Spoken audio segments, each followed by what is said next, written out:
Hello everyone, welcome back to my channel. ഇന്ന് നമ്മൾ discuss ചെയ്യാൻ പോണത് writing for academic and professional സക്സസ്സിലെ unit 2 genres and type of academic writings. Directly നമുക്ക് ടോപ്പിക്കിലേക്ക് കിടക്കാം. അക്കാദമിക് റൈറ്റിംഗിൽ ടൈപ്സ് അല്ലെങ്കിൽ ജെൻറസ് ഏതൊക്കെയെന്ന് വെച്ചാൽ essay, research paper, book review, textual analysis, literature review, project reports, proposals and dissertations and thesis. ഇവയൊക്കെയാണ് the genres of academic writings. പലപ്പോഴും ചില പേരുകൾ അർത്ഥവ്യത്യാസമില്ലാതെ പല വിഷയങ്ങളിലും ഉപയോഗിക്കാറുണ്ട്. അതിനർത്ഥം ഒരു എഴുത്തിൽ തന്നെ പലവിധം ഫോർമാറ്റുകൾ കാണുമെന്നാണ്. ഫസ്റ്റ് നമുക്ക് എസ്സേസ് നോക്കാം. എസ്സേസ് സ്റ്റുഡൻസിൻ്റെ പ്രോഗ്രസ് അസസ് ചെയ്യാൻ യൂസ് ചെയ്യുന്നു.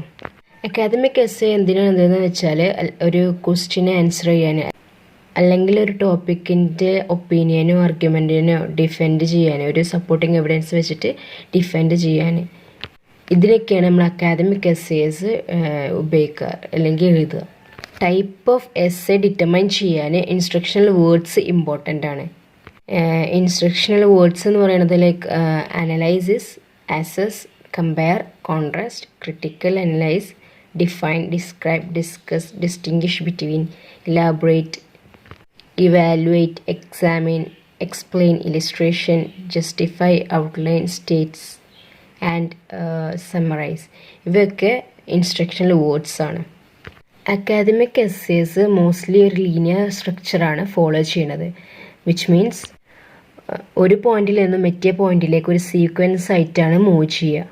പോയിന്റിൻ്റെ ഇമ്പോർട്ടൻസ് അനുസരിച്ച് അല്ലെങ്കിൽ ക്രൊണോളജിക്കൽ സീക്വൻസ് അനുസരിച്ച് ഐഡിയാസിനെ ഒപ്പം ഗ്രൂപ്പ് ചെയ്യും. ഒരു സിമ്പിളായിട്ടുള്ള എസ്സേക്ക് യൂഷ്വലി 5 പാരഗ്രാഫാണ് ഉണ്ടാവുക. Introduction, 3 body paragraph and A conclusion. Next നമുക്ക് റിസർച്ച് പേപ്പർ ഓർ ആർട്ടിക്കിൾ നോക്കാം. റിസർച്ച് പേപ്പർ എസ്സേൻ്റെക്കാട്ടിലും ലോങ്ങർ ആണ്. ഈ റിസർച്ച് പേപ്പർ ടോപ്പിക്കിനെ പറ്റിയിട്ട് ഡീറ്റെയിൽഡ് ആയിട്ടുള്ള ഇൻഫോർമേഷൻ പ്രൊവൈഡ് ചെയ്യും. ഒരു റിസർച്ച് പേപ്പറിന് പല ഭാഗങ്ങളുണ്ട്, like literature review, methodology, discussion and conclusion. ചില പ്രത്യേക രീതികൾ ഉപയോഗിച്ചാണ് റിസർച്ച് പേപ്പറുകൾ എഴുതുന്നത്. അതിൽ നമ്മുടെ വാദങ്ങൾക്ക് ആവശ്യമായ തെളിവുകൾ കൊടുക്കണം. നമ്മുടെ അനുമാനങ്ങൾ എന്തൊക്കെയെന്ന് പറയണം. ഗവേഷകർ പലപ്പോഴും പ്രത്യേക ജേണലുകളിൽ പ്രസിദ്ധീകരിക്കാനാണ് അവരുടെ എസ്സേകൾ തയ്യാറാക്കുന്നത്. ജേണലുകൾക്ക് അവയുടേതായ പ്രത്യേക രീതികളുണ്ട്. അതനുസരിച്ച് വേണം ഗവേഷകർ അവരുടെ എസ്സേകൾ തയ്യാറാക്കാൻ. ഹ്യൂമാനിറ്റീസിൽ ഏറ്റവും പോപ്പുലർ ആയിട്ടുള്ള സ്റ്റൈൽ എന്ന് പറയുന്നത് MLA ആണ്. മോഡേൺ ലാംഗ്വേജ് അസോസിയേഷൻ സ്റ്റൈലാണ്. അതേപോലെ സോഷ്യൽ സയൻസ് ആൻഡ് റിസർച്ച് സ്കോളേഴ്സൊക്കെ APA ആണ് ഫോളോ ചെയ്യുന്നത്. APA means American psychology association style. പിന്നെ വേറൊരു സ്റ്റൈലുണ്ട്, ചിക്കാഗോ മാനുവൽ ഓഫ് സ്റ്റൈൽ ഉണ്ട്. ഫേമസ് ആയിട്ടുള്ള universities like Oxford, Cambridge and Harvard uses their own separate style. Third നമുക്ക് പ്രൊപ്പോസൽസ് നോക്കാം. പ്രൊപ്പോസൽസ് ഒരു പ്രൊജക്റ്റിൻ്റെ objectives, purpose, methodology and detailed plans ഒക്കെയാണ് എക്സ്പ്ലെയിൻ ചെയ്യുന്നത്. ഇപ്പോൾ നമ്മളൊരു ബുക്ക് എഴുതാൻ പ്ലാൻ ചെയ്യുന്നതാണെങ്കിൽ ഒരു പബ്ലിക്കേഷൻ നമ്മളോടൊരു പ്രൊപ്പോസൽസ് ചോദിക്കും. അതേപോലെ നിങ്ങൾക്ക് നിങ്ങളുടെ പ്രൊജക്റ്റിനായിട്ട് UGC university grant commission, CSIR council of science and industrial research, ICSSR Indian council of social science research തുടങ്ങിയ ഏജൻസികളിൽ നിന്ന് ഫണ്ട് കിട്ടണമെങ്കിൽ പ്രൊപ്പോസൽസോട് കൂടി നിങ്ങളുടെ പ്രൊജക്റ്റിൻ്റെ പ്രാധാന്യം ആ ഏജൻസികളെ ബോധ്യപ്പെടുത്തണം. PhD പോലെയുള്ള പ്രോഗ്രാംസ് ചെയ്യണമെങ്കിൽ റിസർച്ച് പ്രൊപ്പോസൽ കൊടുത്തിരിക്കണം. പ്രൊപ്പോസൽസിൻ്റെ മെയിൻ പർപ്പസ് എന്താണെന്ന് വെച്ചാൽ to show your ability to plan for a future action. ഭാവി പരിപാടികൾ ആസൂത്രണം ചെയ്യാൻ നമുക്ക് കഴിവുണ്ടോയെന്ന് നോക്കാനാണ് ഈ പ്രൊപ്പോസൽസ്. മറ്റുള്ളവരെ സ്വാധീനിക്കുക എന്നത് ഇവിടുത്തെ ഒരു പ്രധാന പ്രശ്നമാണ്. എഴുത്തിൽ കൂടി നിങ്ങളുടെ ഫ്യൂച്ചർ പ്രോഗ്രാംസ് സ്വീകരിക്കാൻ നിങ്ങൾ മറ്റുള്ളവരെ ബോധ്യപ്പെടുത്തണം. മിക്കവാറും പ്രൊപ്പോസലുകൾക്ക് ചില ഘട്ടങ്ങളുണ്ടാവും, like cover letter, title page, objectives, introduction, methodology, detailed plan for action, availability of resources, details of financial assistance required if such assistance is needed, and last preliminary bibliography. ഇത്രയാണ് പ്രൊപ്പോസലിനെ പറ്റി പറയാനുള്ളത്. ഇനി നമുക്ക് കേസ് സ്റ്റഡി നോക്കാം. Case study is widely used in social science and science subjects like medicine. ഇവിടെ ആവശ്യമായിട്ടുള്ള skill എന്തൊക്കെയാന്ന് വെച്ചാൽ problem solving, critical thinking and writing. Real ആയിട്ടുള്ളതായിട്ടോ അതോ ഇമാജിനറി ആയിട്ടുള്ളതായിട്ടോ സാമ്പിൾ കേസുകൾ അനലൈസിസ് ചെയ്യുന്ന മെത്തേഡാണ് ഇവിടെ യൂസ് ചെയ്യണത്. പലപ്പോഴും കേസ് സ്റ്റഡി അസസ്മെൻറ്റ്സ് ഒരു പ്രശ്നം പരിഹരിക്കാനാണ് നിങ്ങളോട് പറയുക. ഒരു കേസ് സ്റ്റഡി എന്നതിന് ചില കാര്യങ്ങൾ അടങ്ങുന്നതാണ്. Like describe the situation, identifying the issue to be solved, analysing the case using theories and approaches relevant to the discipline and giving recommendation for solving the problem in the best possible manner. പ്രോബ്ലംസിലൂടെ പഠിക്കുക എന്നതാണ് ഇവിടെ നടക്കുന്നത്. Case സ്റ്റഡിക്ക് usually ഒരു format ഉണ്ട്. First introduction, objectives, background or history, methodology, review of literature, result, discussion, recommendation and conclusion. ഇതാണ് case സ്റ്റഡിൻ്റെ ഒരു ഫോർമാറ്റ്. നെക്സ്റ്റ് നോക്കുക, റിവ്യൂ ഓഫ് ലിറ്ററേച്ചർ. നിങ്ങൾ ഗവേഷണം നടത്തുന്ന അതേ വിഷയത്തിൽ മറ്റു പലരും അവരുടെ അഭിപ്രായങ്ങൾ പ്രകടിപ്പിച്ചിട്ടുണ്ടാകും. മറ്റുള്ളവർ നിങ്ങൾ ഗവേഷണം ചെയ്യുന്ന വിഷയത്തെ എങ്ങനെയാണ് സമീപിച്ചത് എന്നറിയാൻ ഇതിനു മുമ്പ് ഇതേപ്പറ്റി എഴുതിയ കാര്യങ്ങൾ വായിക്കേണ്ടി വരും. അതിനു പുറമെ നിങ്ങളുടെ സ്വന്തമായ ഒരു നിലപാട് ഈ വിഷയത്തിൽ നിലനിർത്താനുമാണ് നേരത്തെയുള്ള പഠനങ്ങൾ വായിക്കുന്നത്. റിസർച്ച് പേപ്പറിൻ്റെ ഒരു പ്രധാന ഭാഗമാണ് അല്ലെങ്കിൽ കോമ്പണൻ്റാണ് ലിറ്ററേച്ചർ റിവ്യൂ. ചുരുക്കി പറഞ്ഞാൽ ഈ വിഷയത്തിൽ നേരത്തെ നടത്തിയിട്ടുള്ള പഠനങ്ങളുടെ ഒരു ചുരുക്കമായിരിക്കും ലിറ്ററേച്ചർ റിവ്യൂവിൽ. ഇവിടെ പുസ്തകങ്ങളും ജേണൽ ആർട്ടിക്കിളുകളും ഈ വിഷയത്തെ പറ്റിയുള്ള മറ്റു ഫോർമൽ റൈറ്റിംഗ്സും വായിക്കേണ്ടിയിരിക്കും. വിഷയത്തിലുള്ള നിങ്ങളുടെ അറിവും ഇതിൽ കാണിക്കുന്നു. റിവ്യൂ ഓഫ് ലിറ്ററേച്ചറിലെ ചില കാര്യങ്ങൾ അടങ്ങിയിരിക്കണം. ഫസ്റ്റ്, ഒരു ബോർഡായിട്ടുള്ള ഏരിയ കവർ ചെയ്യണം. സെക്കൻഡ്, പുതിയ കാര്യങ്ങൾ അറിഞ്ഞിരിക്കണം. തേർഡ്, വിഷയത്തെ പറ്റിയുള്ള മറ്റ് പുസ്തകങ്ങളെ പറ്റി അറിവുണ്ടായിരിക്കണം. ഫോർത്ത്, പ്രധാനപ്പെട്ട ഒന്നും തന്നെ വിട്ടുകളയാൻ പാടില്ല. ഫിഫ്ത്ത്, പ്രീവിയസ് റൈറ്റിങ്ങിൻ്റെ മേൽ ക്രിട്ടിക്കലായി ഉണ്ടായിരിക്കണം.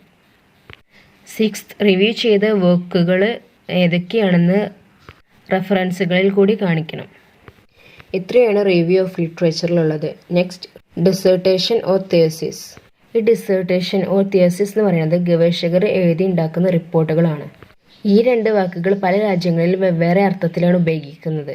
ചില അക്കാദമിക് പ്രോഗ്രാമുകളുടെ അവസാനം നിർബന്ധമായി ചെയ്തിരിക്കേണ്ട ഫൈനൽ പ്രൊജക്റ്റുകളാണിവ. അമേരിക്കയിൽ മാസ്റ്റർ ഡിഗ്രിയുടെ ഫൈനൽ പ്രൊജക്റ്റാണ് തിയസിസ്. ഡോക്ടർ ഡിഗ്രിക്കാണ് ഡിസേർഷൻസ്. ഇംഗ്ലണ്ടിലാണെങ്കിൽ മാസ്റ്റർ ഡിഗ്രിക്ക് അവസാനം ഡിസേർഷൻസും ഡോക്ടർ ഡിഗ്രിക്ക് തിയസിസും കൊടുക്കണം. ഒരു ഡോക്ടറൽ തിയസിസ് ഓർ ഡിസേർട്ടേഷൻ പ്രൊജക്റ്റിനേക്കാൾ ദൈർഘ്യമുള്ളതായിരിക്കണം ഓർ ലെങ്തിയർ ആയിരിക്കണം.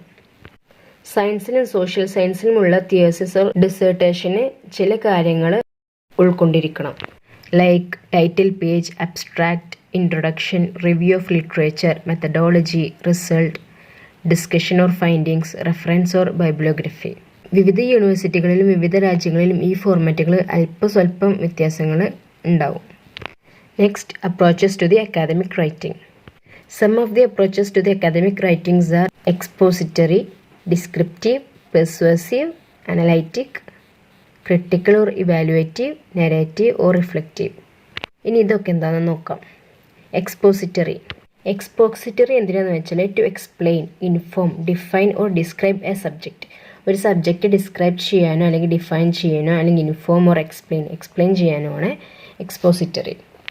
It focus on the fact and figures and not on the opinion argument.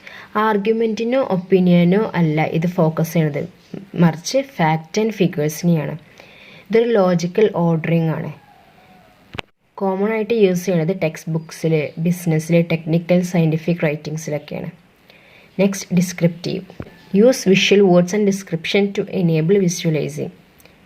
Figurative or poetic use of language. Next, persuasive. It aims at convincing readers to accept the writers view point. റൈറ്റേഴ്സിൻ്റെ view point accept ചെയ്യാൻ റീഡേഴ്സിനെ convince ചെയ്യുകയാണ് ഇതുകൊണ്ട് ഉദ്ദേശിക്കുന്നത്. Present fact, argument and finding in a logical manner. Logical മാനറിലുള്ള ഫൈൻഡിങ്സും ആർഗ്യുമെൻറ്റ്സിനും അതേപോലെ പ്രസൻറ്റ് ഫാക്ട്സൊക്കെ അതിൽ ഉൾക്കൊള്ളണം.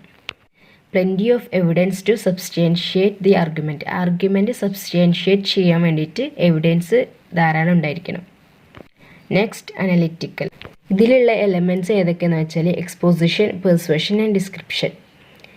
Focus on the organising facts into categories, groups, part, types or relationship.